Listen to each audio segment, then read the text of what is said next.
अब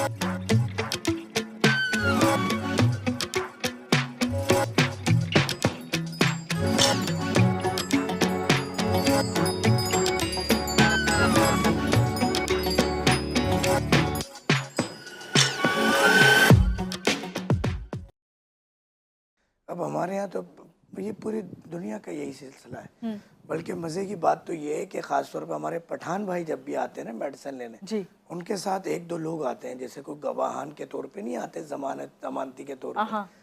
अब वो तो बेचारे दवा ले रहे होते हैं, लेना चाहते हो, नहीं ये धोखा है, ये झूठ है, ये हकीम होते ही ऐसे हैं, ये दवा ऐसे ही है।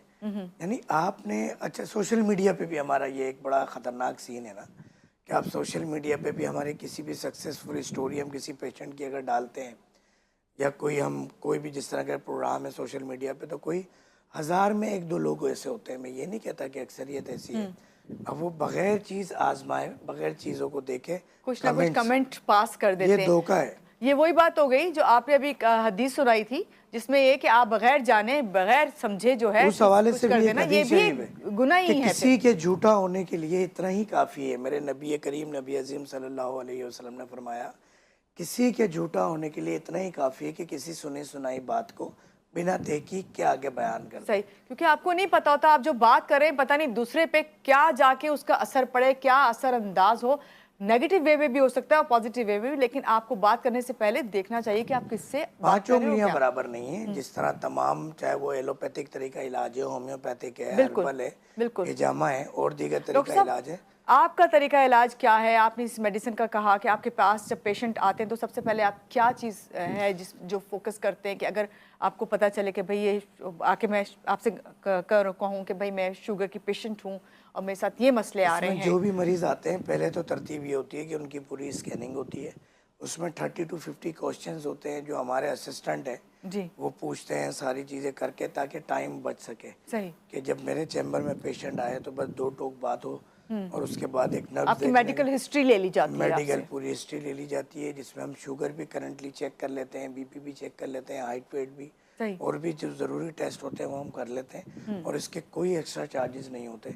ये तमाम चार्जेस उसके अंदर शामिल होते हैं, हमारे जो ओपीडी चार्जेस होते हैं। सही। तो उसके बाद पेशेंट आ जाता है, तो उसमें अगर ज़रूरत पड़ती है कि ऐसा लग रहा होता है कि पेशेंट ने बहुत सारी चीज़ें क्लेरिफाई नहीं बताई हैं, क्लियर नहीं बताई, क्लेरिफाई नहीं किया अपने, बाज़ दफ़ा नहीं करते, हर एक से डॉक्टर से ज़्यादा आसानी से बात कर लेते हैं। तो उनको फिर हम नब्ज वगैरह देख के, कुछ आस्किंग करके, कुछ हिस्ट्री को क्यूरी करके, वो हिस्ट्री निकाल कर फिर उनके जो मिजाज के मुताबिक अद्वियात देते हैं।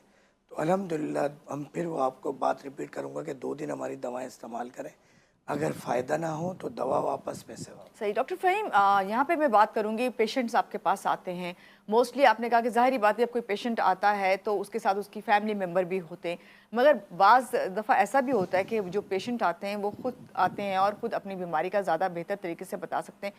ज़्यादा जो एज के लोग होते हैं उनके साथ होता है कि आपकी फैमिली जो है वो आप बताती है कि भाई इनको ये मसला आ रहा है, ये चीज़ें, लेकिन ज़्यादातर जो लोग आते हैं उनको क्या शिकायत होती हैं, और वो जो शिकायत हैं वो फौरी तौर पे जो है, आपने जिस तरह मेडिसिन का कहा अल्हम्दुलिल्लाह उसका आपने कहा कि बहुत पॉजिटिव रिजल्ट है, तो फिर दूर हो जाती हैं। असल में हमारे पास जो पेशेंट ज़्यादातर आते हैं वो मूजी अमराज लेकर आ रहे होते हैं। कोई कैंसर में आ रहा है, हो जाता है, सीवियर केसेस सारे, चाहे वो फालिज के हवाले से बात हो रही हो। तो फिर डॉक्टर साहब आप क्या मशवरा देते हैं उन्हें? कोलेस्ट्रॉल, डिस्लिपिडीमिया, या फिर ये गुर्दे के अमराज। बहुत हिस्ट्री के बाद जब पेशेंट आता है तो मेरी तो कोशिश ये होती है कि नबी करीम नबी अज़ीम सल्लल्लाहु अलैहि वसल्लम की हदीस शरीफ है कि परहेज़ दवाओं की माँ है जी। तो जब हम परहेज़ की तरफ जाते हैं तो मामलात बहुत बेहतर हो जाते हैं। कि हम भी जो 6 महीने का ट्रीटमेंट बता रहे हैं, अगर आप परहेज़ करते हैं, दवाएं टाइम पे लेते हैं, तो आप जल्द से जल्द सेहतियाब हो जाते हैं। सही। तो आपके पैसे भी सेव हो जाते हैं। फिर आप वो दवा खाने की एक अजियत, एक पाउंडिंग के भाई इतने बजे ये खाना है, ये परहेज़ करना है, उससे आप जल्दी आज़ाद हो जाते हैं।